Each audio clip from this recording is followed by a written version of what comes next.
ভর্তার নিচে যেরকম তরকারি হয় না, প্রান্তিক দরিদ্র জনগোষ্ঠী হিসেবে রিক্সা চালকের নিচে আর মানুষ হয় না। বগুড়া গেছি, পরে আমরা বলতেছে যে এই অটোর কি জ্যাম। বললাম কোথায় জ্যাম, তো আমি দেখতেছি না, এখানে তো কোনো জ্যাম নাই। আপনি কি দেখেন, এই দেখেন তো। কই জ্যাম না তো, এগুলো গরিব মানুষের ভিড়। খুন করা, রেপ করা, এইগুলা অবৈধ কর্মকাণ্ড। কিন্তু কেউ কষ্ট কইরা রুজি কইরা খাবে, এইটা কোনোদিন অবৈধ হইতে পারে না। রিক্সাটা তুলে দিলে বোধহয় সমাধান। এখন এটা তুলতে পারবেন না। যে কোনো সরকার আসতে পারে, শেখ হাসিনার মতো সরকার চেষ্টা করছিল কয়েকবার, কাদের সাহেব বলছে, কিন্তু পারে নাই, কেউ পারে নাই তুলতে, পারা যাচ্ছে না, তুলতে পারবেন না। 9 মাত্রার ভূমিকম্প হয়ে ঢাকার শহর সব পুরো বাংলাদেশ ভাঙিয়ে না পড়লে নতুন করে আপনি সাজাইতে পারবেন না। সুইজারল্যান্ড বানানোর যারা স্বপ্ন দেখে, তাদের জন্য এখন ভূমিকম্প চাইতে হবে, এরপরে তারা নতুন করে যদি সুইজারল্যান্ড বানাইতে পারে। আমি এক সময় ক্ষেত মজুর সমিতি করতাম, তখন ক্ষেত মজুর সমিতির যিনি প্রতিষ্ঠাতা সাধারণ সম্পাদক ছিল, তিনি একটা কথা বলতেন বিভিন্ন বক্তৃতায়, যে ভর্তার নিচে তরকারি হয় না, আর ক্ষেত মজুরের নিচে মানুষ হয় না, গরিব মানুষ হয় না। তো এখন আসলে রিক্সা চালকের ক্ষেত্রে সেই কথাটা অনেক ক্ষেত্রেই প্রযোজ্য, যে ভর্তার নিচে যেরকম তরকারি হয় না, এরকম প্রান্তিক দরিদ্র জনগোষ্ঠী হিসেবে রিক্সা চালকের নিচে আর মানুষ হয় না।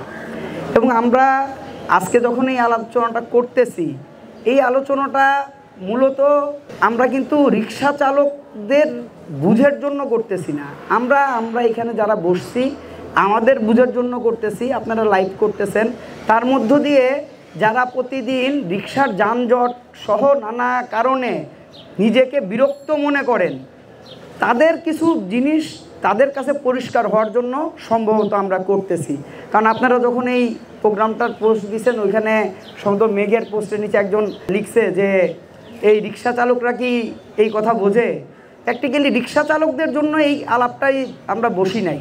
রিক্সা চালকরা তার জীবন দিয়ে, তার রাস্তায় যখন গাড়িটা নিয়ে বের হয়, সেই গাড়ি নিয়ে বের হওয়ার পরেই সে বোঝে তার জীবনের সংকটটা কী, তার চাই কী, তার চাহিদা কী, তার সমাধানটা কই। কিন্তু এইটা বোঝে না হচ্ছে আমাদের রাষ্ট্র ব্যবস্থা বোঝে না। ফলে আমাদের এই রাষ্ট্র ব্যবস্থাকে বোঝানোর জন্য রাষ্ট্রীয় ব্যবস্থা যেই ভাষায় বুঝতে চায়, সেই ভাষা নিয়ে আলোচনাটা আমরা এখানে করতে আসলে বসছি। এবং এমন একটা সেক্টর নিয়ে আলোচনায় বসছি, এই সেক্টরটা হলো এমন একটি উপাদান যেইটাই সাথে আপনি বাংলাদেশের, শুধু না বাংলাদেশ না, সব কিছুর উপাদান আপনি খুঁজে পাবেন। আপনি পরিবেশ নিয়ে আলোচনা যদি করতে চান, এই রিক্সার ভিতরে পরিবেশের আলোচনা ইম্পর্টেন্ট, নগর পরিকল্পনার আলোচনা ইম্পর্টেন্ট, দেশের অর্থনীতি ইম্পর্টেন্ট, বেকারত্বের হার ইম্পর্টেন্ট। এমন কোনো টপিক নাই যেই টপিকের সমাধান না করে আপনি এই রিক্সা চালকের পেশার স্থায়ী সমাধান আপনি করতে পারবেন, এইটার সুযোগ নাই। ফলে একটা বৃহৎ আলোচনা, কিন্তু খুব কম সময়ে এই পুরো আলোচনাটা আমাদের করতে হবে।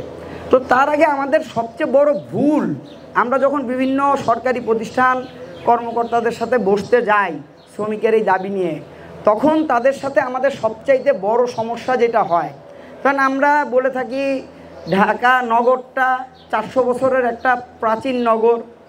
এখন তো আসলে বলতে হচ্ছে 400 বছর না, প্রায় সম্ভবত 2600 বছরের পুরাতন নগর। কারণ জেলখানার মাটির নিচে, পুরাতন জেলখানার মাটির নিচে যেই স্ট্রাকচার পাওয়া গেছে, সেটাই প্রায় বোধহয় সম্ভবত 2600 বছরের পুরাতন। তাহলে এত পুরাতন একটি নগরী, এই নগরীর গঠন প্রক্রিয়ার উপরে নির্ভর করে আগে নির্ধারণ করতে হবে যে আমার এই রিক্সাটা কেমন হবে। কারণ আমাদের অনেকেই কোনোদিন নিজেদেরকে প্রশ্ন করে দেখি নাই আমরা, যে এই যে রিক্সাটা আমার পাশ দিয়ে যায়, এই রিক্সাটা 3 চাকায় হইছে কেন? এই চাকাটা 4 চাকায় হইতে পারতো না? এই চাকাটা তো 4 চাকাইতেও হইতে পারতো, সব গাড়ি তো 4 চাকা, কিন্তু আমার চাকাটা 3 চাকাই কেন হইছে? আমার গাড়ির যেই রিক্সার সামনের চাকাটা, এটা 360 ডিগ্রি অ্যাঙ্গেলে ঘুরতে পারে। বাংলা যখন ছিল, বাংলা রিক্সা, বাংলা মডেল যেটা, এটা 360 ডিগ্রি কেন ঘুরতে পারে? এটা তো 23 ডিগ্রিও ঘুরতে পারতো, 25 ডিগ্রিও ঘুরতে পারতো। এটা কেন 360 ডিগ্রির ঘোরার প্রয়োজনীয়তা তৈরি হইল? ওই সময় ঢাকা বিশ্ববিদ্যালয়ের মতো বিশ্ববিদ্যালয় তৈরি হয় নাই বাংলাদেশে, এই উপমহাদেশে প্র্যাকটিক্যালি এই সাবকন্টিনেন্টের এই পাশটাতে। প্রথম রিক্সাটা আসে হলো 1919 সালে, একদম প্রথম আসে। 1930 সালের দিকে ইংরেজরা পাট ব্যবসায়িক যারা, তারা আমাদের নারায়ণগঞ্জ এবং নেত্রকোনায় এই রিক্সাটা নিয়ে আসে। এই রিক্সাটা তখন কিন্তু এই ডিজাইনের ছিল না, মানুষটা না। কলকাতায় আমরা দীর্ঘদিন দেখছি, ওই কলকাতার ওই মডেলটাও ছিল না, তার চাইতে আরও একটু ভিন্ন ধর্মী একটা মডেল ছিল। এটা দিনকে দিন আধুনিক হইতে থাকছে, দিনকে দিন আধুনিক হইতে হইতে আইসা দীর্ঘদিন ধরে এই যে এখন যেই রিক্সাটা আমরা দেখি, এই রিক্সার মডেলে এসে স্থির হয়েছে। কারণ এটার আর ডেভেলপমেন্ট করার মতো কোনো বাস্তবতা না থাকায় এইটার আর কোনো পরিবর্তন ঘটতেছে না এখানে। কিন্তু এইটা যে এই মডেলটা কেন হয়েছে, এটার মূল কারণ হচ্ছে আমার দেশের নগরায়ন ঘটার সময় রাস্তার যেই নকশা তৈরি করা হয়েছে, এই নকশা পদ্ধতির কারণে। আমার দেশের রোডের নকশাটা কিভাবে তৈরি হয়েছে? আমার দেশের রোডের নকশাটা তৈরি হয়েছিল, আপনি এক সময় পায়ে হাইটে যাইতেন জমির আইল দিয়া, ওই জমির আইলটা প্রতিদিন যাইতে যাইতে এটা একটা রাস্তা হয়ে গেছে। এক সময় একটু মাটি ফেলছেন, একটু বড় হয়েছে, একটু ঘোড়া গাড়ি নিয়ে গেছেন, ঘোড়া দিয়ে গেছেন, ফলে এই রাস্তাগুলার কোনো বাঁকের যে রেডিয়েন্স মেনটেনিংয়ের প্রয়োজনীয়তা আছে, সেই রেডিয়েন্স মেনটেনিংস এই বাংলাদেশে ঘটে নাই। পুরান ঢাকায় যান, কোনো গলি দিয়ে আপনার সাইকেল ঘুরাইয়া যদি যাইতে যান, তইলেও আপনার সাইকেল থেকে নাইমা আগে ওই সাইকেলটারে ঘুরাইতে হবে, তারপর ওই গলিতে ঢুকতে পারবেন, নইলে পারবেন না। ফলে আমার দেশের এই যে রিক্সাটা, এটা একটা সায়েন্টিফিক মডেল। সেটা কোন ক্ষেত্রে সায়েন্টিফিক? সায়েন্টিফিক হচ্ছে বাংলাদেশের যারা নগর পরিকল্পনার মধ্য দিয়ে এই নগরটা তৈরি করছে, এই নগরের রাস্তার জন্য একদম সায়েন্টিফিক একটা মডেল হচ্ছে এই বাংলা রিক্সার মডেল। কারণ সে সব রাস্তায় অনায়াসে খুব দ্রুততার সাথে ইউ টার্নিং থেকে শুরু করে টার্নিং করতে পারে এবং যাতায়াত করতে পারে, ফলে সে সায়েন্টিফিক। ধরেন আপনি যদি ইউরোপে যান কিংবা সুইজারল্যান্ডে যান, তাহলে আমাকে ইউ লুপের জন্য বা এই যে টার্নিং রেডিয়াস বলা হয় এটাকে, এই টার্নিং রেডিয়াস কত রাখা হয়? এটা রাখা হয় প্রায় 12.5 মিটার। এটা 41 ফিটের কাছাকাছি আইসা দাঁড়াবে। এটা হলো আউটারে। আর আপনি যখন ইনারে আসবেন, তার রেডিয়েন্স কত? তার রেডিয়েন্সের পরিমাণ প্রায় 5.3 মিটার, মানে আপনার প্রায় 17 ফিট। আর আপনি যদি এটা নিউজিল্যান্ডের ক্ষেত্রে যান, তাহলে এটা হলো 25 মিটার। তাহলে বিভিন্ন দেশের নিজের যানবাহন কেন্দ্রিক এই যে রেডিয়েন্স পার্থক্য আছে, সেই রেডিয়েন্স পার্থক্যের কারণে দেখবেন সব দেশের গাড়ির মডেল কিন্তু এক হয় না, তার লোকাল মডেল ভিন্ন ভিন্ন হয়। বিশেষ করে এটা প্রধানত লাস্ট মাইল স্টপেজের যেই মডেলটা হয়, গাড়ি হিসেবে ব্যবহৃত হয়। আমাদের রিক্সাটা কিন্তু হাইওয়ে মডেলের কোনো গাড়ি না বা যানবাহন না, এটা একটা গণপরিবহন, কিন্তু সে হলো লাস্ট মাইল স্টপেজ। আমি বাস থেকে নামবো কিংবা কোনো বাহন থেকে নামবো, বাজার থেকে আমার বাসায় যাব, এই যে লাস্ট মাইল স্টপেজের যেই ব্যবস্থাপনা, এই ব্যবস্থাপনার গণপরিবহন সিস্টেমটা হচ্ছে আমাদের এই রিক্সা। ফলে এই রিক্সার মডেলটা এরকম হয়েছে। এখন আমাদের যারা নগর পরিকল্পনা করে, যারা সমাধান খোঁজে, রিক্সার সমাধান করতে চাই, তারা এই যে বিদ্যমান 2600 বছর হোক আর 400 বছর হোক আর 4 বছর হোক, একটা শহর তো এইখানে তৈরি হয়ে গেছে, এই শহরকে তারা স্বীকার করে না। স্বীকার না করে তারা বলে যে আমরা তো ইউরোপ হইতে যাচ্ছি, আমরা সুইজারল্যান্ড হয়ে যাচ্ছি। ফলে সুইজারল্যান্ডের মতো করে চিন্তা করেন, কিন্তু সুইজারল্যান্ড হওয়ার আগে সুইজারল্যান্ডের জন্য বেসিক যেই কাঠামো পদ্ধতি দরকার, ম্যানেজমেন্ট পদ্ধতি দরকার, যেই সড়ক ব্যবস্থাপনা দরকার, সেইটাকে তো আগে নিশ্চিত করতে হবে। কিন্তু সেইটার ক্ষেত্রে তাদের কোনো ধরনের আগ্রহ নাই। আগ্রহ নাই কেন? কারণ এই যে 400 বছরের যেই অপরিকল্পিত নগরায়নটা আমাদের এই দেশে গড়ে উঠছে, এই নগরায়নটা কিন্তু ওই সচিবালয়ে বসেই হয়েছে, ওই ডিএমপিতে বসেই অপরিকল্পিতভাবে ওই সিগন্যাল পদ্ধতি টাকা খরচ করে করে লাগানো হয়েছে, যেগুলো কোনো কাজ করে নাই। ফলে এইগুলার যে দায়, এই দায় তারা কোনোভাবে নিবে না। না নেওয়ার কারণে বিদ্যমান শহরের লাইবিলিটিস তারা ওন করে না, না করে নতুন খালি সিদ্ধান্ত দেয় যে রিক্সাটা তুলে দিলে বোধহয় সমাধান। এখন এটা তুলতে পারবেন না। যে কোনো সরকার আসতে পারে, শেখ হাসিনার মতো সরকার চেষ্টা করছিল কয়েকবার, কাদের সাহেব বলছে, কিন্তু পারে নাই, কেউ পারে নাই তুলতে, পারা যাচ্ছে না তুলতে, পারবেন না। কেন পারবেন না? কারণ কোনো কিছুর চাহিদা আছে, কোনো কিছুর যদি বাজারে চাহিদা থাকে, সেই চাহিদার জিনিসকে বিলুপ্ত করা কিন্তু যায় না। চাহিদা যতক্ষণ বিদ্যমান থাকবে ততক্ষণ পর্যন্ত আপনার ওই জিনিস আপনার সামনে বিদ্যমান থাকবে। ফলে আপনাকে আগে চাহিদা কমাইতে হবে। এখন এই নগর পরিকল্পনাটা আপনি কিভাবে সাজাবেন? কারণ আমাদের জায়গা থেকে যদি বলেন, আমরা কিভাবে বুঝি এই নগর পরিকল্পনার জায়গাটাকে? ধর নগর পরিকল্পনার জায়গা তাহলে আমরা বুঝি যে এই মুহূর্তে একটা 9 মাত্রার ভূমিকম্প হয়ে ঢাকার শহর সব পুরো বাংলাদেশ ভাঙিয়ে না পড়লে নতুন করে আপনি সাজাইতে পারবেন না। সুইজারল্যান্ড বানানোর যারা স্বপ্ন দেখে তাদের জন্য এখন ভূমিকম্প চাইতে হবে, এরপরে তারা নতুন করে যদি সুইজারল্যান্ড বানাইতে পারে। আর যদি আমাদের জায়গা থেকে বলেন, তাহলে আমরা চাই আস্তে আস্তে ক্রমান্বিতভাবে পরিকল্পিত নগরায়নের মধ্য দিয়ে এই নগরকে বাসযোগ্য করতে হবে, এবং এই বাসযোগ্যটা করতে হবে সকলের বাসযোগ্য ঢাকা হিসেবে।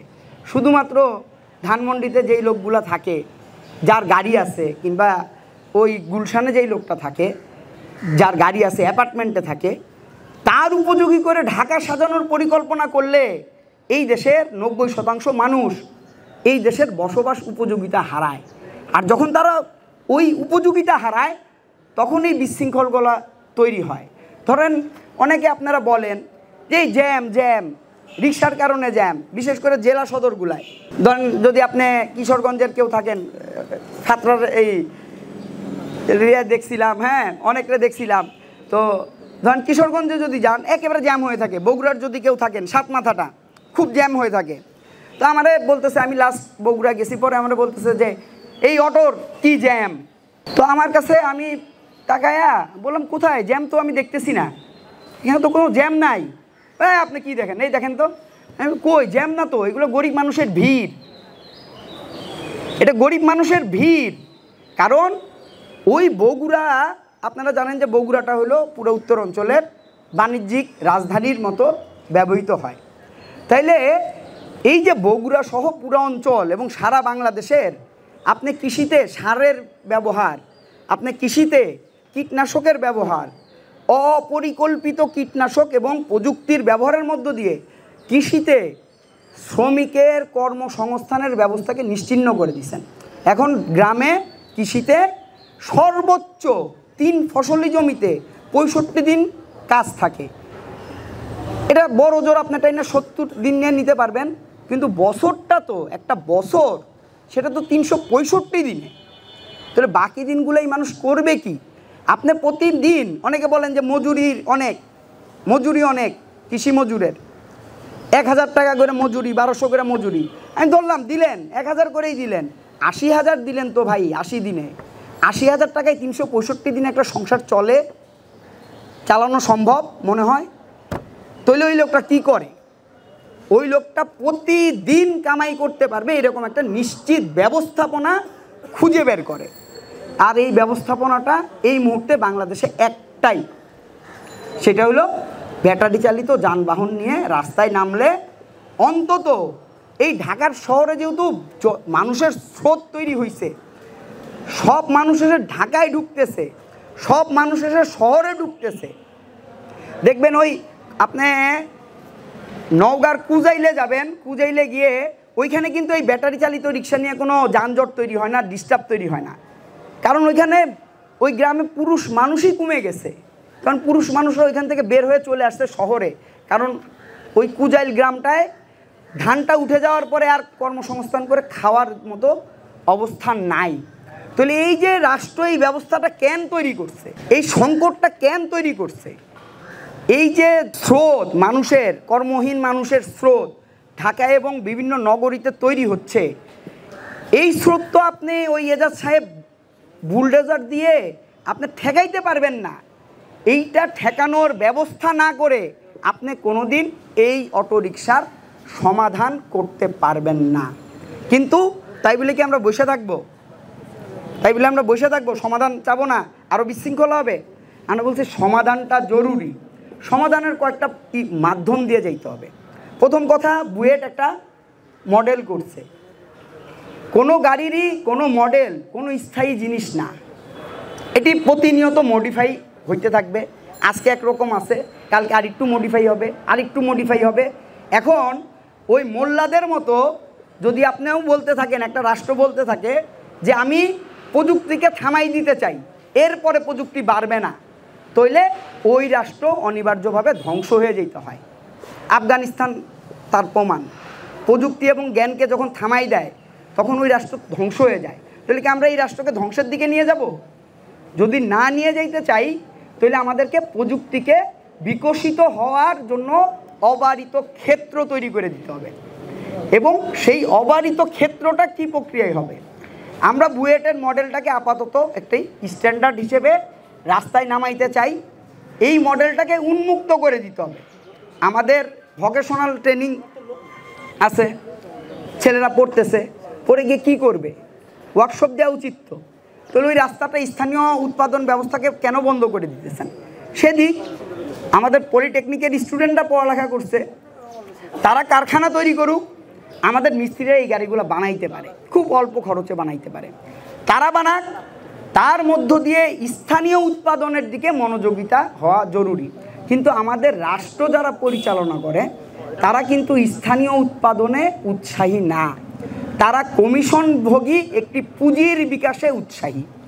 ফলে তারা ওই রাস্তাটা বন্ধ করে ওই যে 3 কোম্পানির হাতে তুলে দিয়ে কমিশন খাওয়ার যেই অর্থনীতি, সেই দিকে বেশি মনোযোগিতার জায়গা তৈরি করার মধ্য দিয়ে তারা এই দেশে নতুন নতুন সংকট তৈরি করতেছে। এবং এই যে তারা সমাধানের জন্য যেই 3 কোম্পানি যেই বুয়েট মডেলের কথা বলতেছে, এইগুলা আরও দীর্ঘমেয়াদে আপাতত ঘাস হারাইতে গিয়ে শরীরে ক্যান্সার উৎপাদনের মতো ঘটনার রোগের জন্ম দেওয়ার ক্ষেত্র তৈরি করে দিতেছে।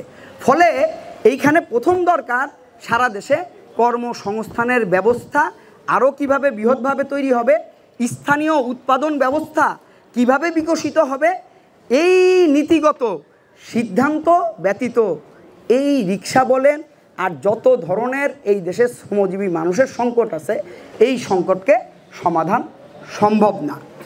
এখন আসেন যে এই নগরটা কীরকম সাজানো দরকার ছিল। যেহেতু নগর পরিকল্পনা আমাদের একটা টপিক, আমাদের এই নগরটা বাংলাদেশটা একটা নদীমাতৃক দেশ।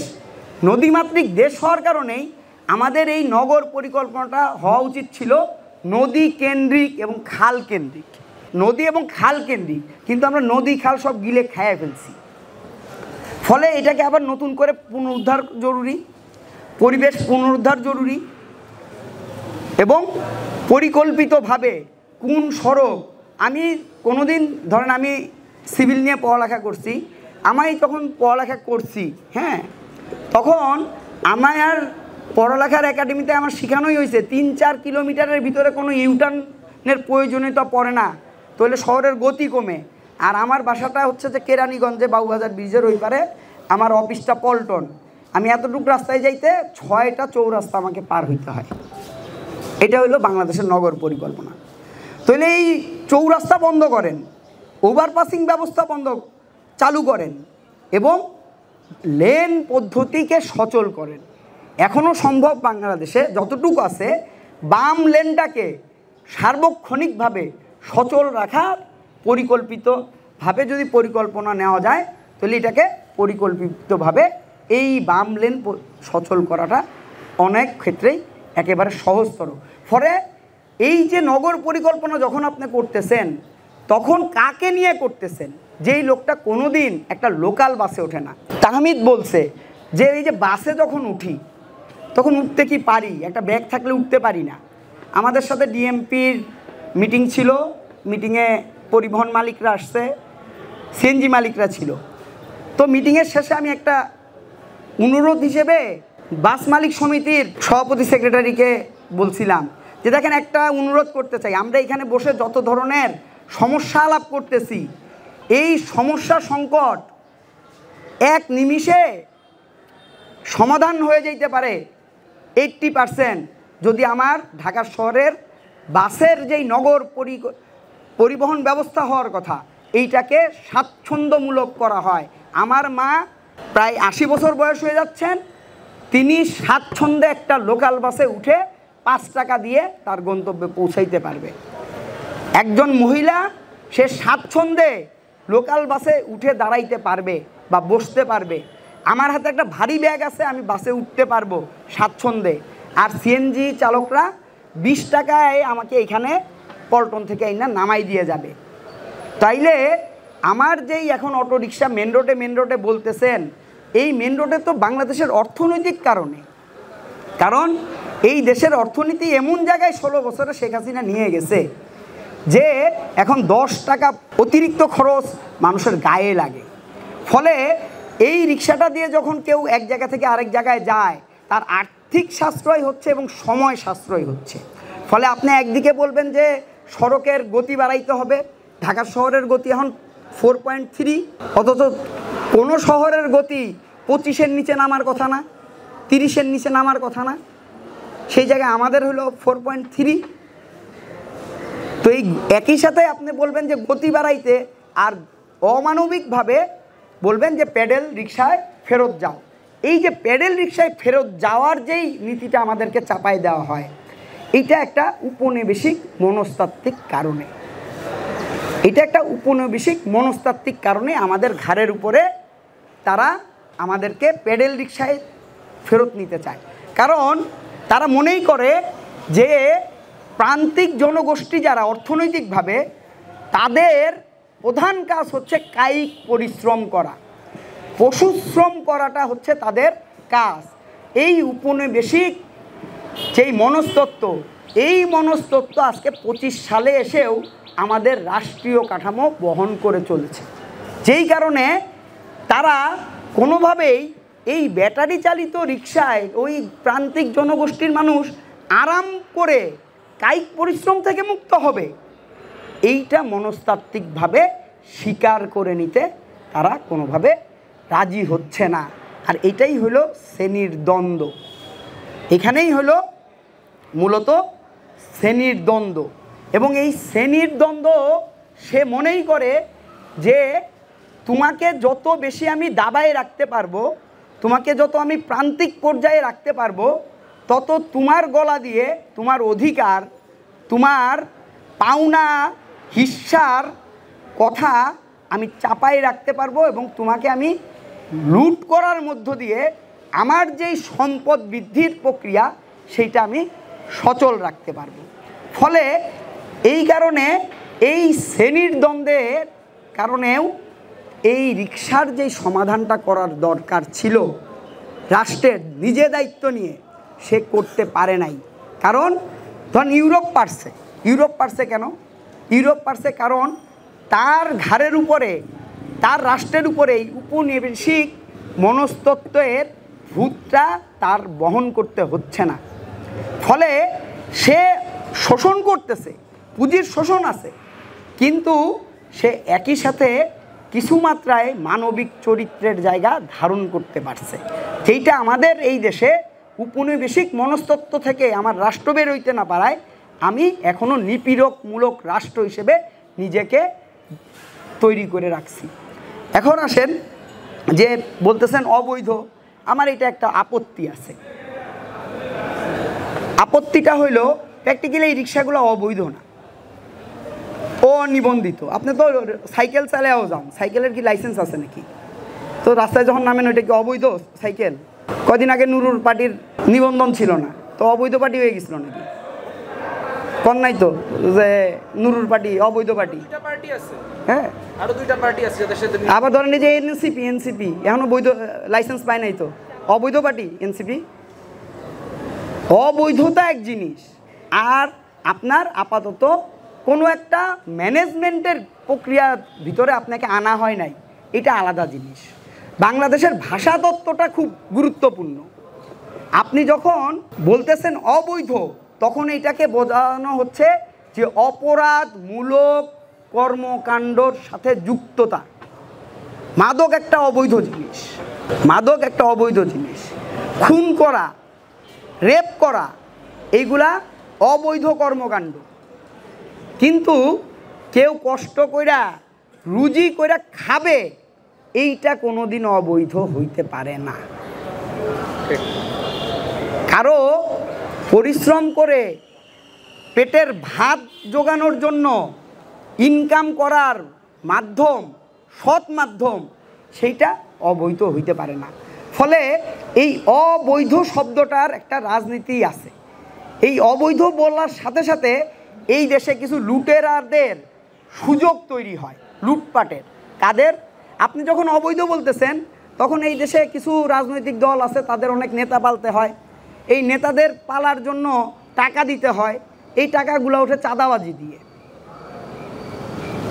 এই চাঁদাবাজি করার লাইসেন্স প্রাপ্তি ঘটে। ফলে তারা এই অবৈধ রাখার পক্ষে সব সময় নিজেদেরকে অবস্থান রাখে। আর সাথে আমাদের দেশের ট্রাফিক পুলিশ তো আছেই, অবৈধ বইলা থাপা দিয়ে পকেট ভরা তাদের সুবিধা হয়। ফলে একদিকে যেরকম শ্রেণীদ্বন্দ্বের কারণে গরিব মানুষ, তাকে ভালো রাখা যাবে না, প্রযুক্তি শুধুমাত্র এসিতে বড়লোক বাতাস খাওয়ার জন্য গরিবকে দেওয়া যাবে না, কারণ গরিব সে পশুশ্রমের মধ্য দিয়েই বড়লোকের উৎপাদন ব্যবস্থায় নিয়োজিত থাকবে। এই যে উপনিবেশিক মনস্তত্ত্বের রাষ্ট্র, তার কারণে আমাদের দেশে এখন পর্যন্ত প্র্যাকটিক্যালি এই সমস্যার সমাধান হয় নাই, এই গাড়িগুলোর সমাধানটা ঘটতেছে না। ফলে আমরা কি চাই? আমরা চাই, তারা বলতেছে এক আইডি এক গাড়ি। আমরা যদি বলেন একটা শ্রমিক সংগঠনের পক্ষ থেকে, আমরা মনে করি এটা খুব ভালো প্রস্তাব ছিল, কিন্তু এটার আমরা বিরোধিতা করতেছি। কেন? কারণ এটার উদ্দেশ্যটা খারাপ। এক গাড়ি এক লাইসেন্স বলার সাথে সাথে আমার দেশে শুধু ঢাকার শহরে 6 লক্ষ বেকারের জন্ম হবে, কারণ সামর্থ্য নাই। আর এই বেকারদেরকে তারা সবাই ফুসলাই নিয়ে, ইউনূস সাহেব যেহেতু কিস্তি দিতে খুব পারদর্শী, কিস্তির লাইনে নিয়ে দাঁড় করাবে যে বাবা কিস্তি দিচ্ছি। আর ও তো বলছে এই কিস্তি জীবনে শোধ কইরা কেউ আর গাড়ির মালিক হয়ে উঠতে পারবে না, আবার আইসা সেই 6 লক্ষ বেকারে পরিণত হবে। ফলে এই চক্রের ভিতরে ফেলানোর যে ষড়যন্ত্র, এইটার জায়গা থেকে আমরা এটার বিরোধিতাটা আমরা করতেছি। আমরা বলছি যে একটা আনুপাতিক হার নির্ণয় করেন, কত গাড়ি আছে সারা দেশে, করে আপনি বলেন যে ঢাকা শহরের 2.25 কোটি লোক, তার জন্য লাস্ট মাইল স্টপেজের জন্য কত গাড়ি দরকার। সেই অনুপাতে আপনি গাড়ি যাদের এখন আছে তাদেরকে, এক গাড়ির মালিক যারা, তাদের প্রত্যেককে আগে দেন, দিয়ে যার 5টা আছে, যার 50টা আছে, আনুপাতিক হারে বরাদ্দ দিয়ে গাড়ির লাইসেন্সের ব্যবস্থা করেন। দ্বিতীয়ত, আমাদের এই গাড়িগুলা লোকালি বুয়েটের ডিজাইনে নিজেদেরকে বানানোর জায়গা তৈরি করে দেন। আমার গাড়ি আমি বানাবো, আপনি বিআরটিএ থেকে লাইসেন্স দিবেন। কারণ কেন? সিটি কর্পোরেশনের কোনো টেকনিক্যাল পার্সন নাই, এই গাড়িগুলো তদারকি করবে ঠিক আছে কিনা, লাইসেন্স এটার আনুপাতিক হার আছে কিনা। ধরেন স্পিড যে গভর্নর লাগাইছে, ও জিনিস সিটি কর্পোরেশনের কোনো একজন চেনে, এজাজ সাহেব যে লাফাচ্ছে, এজাজ সাহেব নিজেই তো চেনে না, তাহলে এটার তদারকির ফিটনেস কে খেয়াল করবে? তো এটার একটাই প্রতিষ্ঠান আছে, সেটা হলো বিআরটিএ। তাহলে এবং তার জনবল আছে, এবং এটা একটা বৃহৎ ক্ষেত্র বাংলাদেশের অর্থনীতিতে। এইটা এক বৃহৎ অর্থনীতিতে, মানে 5 বছর যদি আপনি স্রেফ 500 টাকা করে নেন একজনের জন্য লাইসেন্স থেকে, তাহলে একটা পদ্মা সেতু বানানোর টাকা আপনার উঠে যাবে 5 বছরে। তাহলে এত বড় অর্থনীতি আমি সিটি কর্পোরেশনটা দিয়ে কী করব? জন্ম সনদ নেওয়ার জন্য স্বর্ণ দিয়া হীরা দিয়ে বাদাই করে দিবে আমারে জন্ম সনদ? বরঞ্চ এই অর্থনীতিটা জাতীয় অর্থনীতিতে সংযুক্ত হওয়ার মধ্য দিয়া আমার এই শ্রমিকদের জন্য রেশনিং ব্যবস্থা চালুর পিছনে সরকারের বরাদ্দ বাড়ানোর সুযোগ তৈরি করতে দিতে হবে। ফলে জাতীয় অর্থনীতিতে এই অর্থ যোগ হওয়ার ব্যবস্থা রাখতে হবে, বিআরটিএ থেকে লাইসেন্স দিতে হবে, লেন পদ্ধতি সচল করতে হবে। আপনারা বিভিন্ন সময় আমাদের 12 দফা দেখছেন, এই 12 দফাটি আমরা বিভিন্নভাবে শ্রমিক, মালিক, বিভিন্ন প্রতিষ্ঠানের সাথে আলোচনা করে নির্ধারণ করছি। তার ভিতরে এই মুহূর্তে সবচেয়ে জরুরি জিনিস বিআরটিএ থেকে লাইসেন্স, রুট পারমিট হইতে হবে।